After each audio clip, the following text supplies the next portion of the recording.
Hello, good morning. তো আজ সকলকে স্বাধীনতা দিবসের অনেক শুভেচ্ছা। সকাল সকাল চা খেয়ে চলে গেছিলাম ক্লাসে, আর ক্লাসে গিয়ে দেখি এখানে ফ্ল্যাগ তোলা হয়ে গেছে।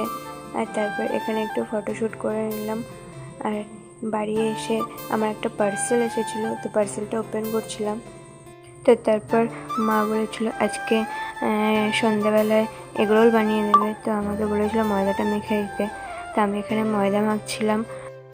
তো আমার ময়দা মাখা কমপ্লিট হয়ে গেছে। আর তারপর মা রুটিগুলো বেলে দিচ্ছিল, আর আমি এগুলো কাটাকাটি করে দিলাম।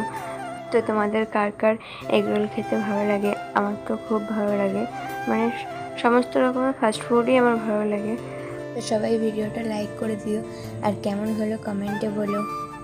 আর আমি তো রোল করতে পারছিলাম না কিছুতেই, তো তারপর মা রোল করে দিল। আর এই যে আমার এগুলো এখানে ভিডিও করছিলাম, আমার ভাইও ছিল আমার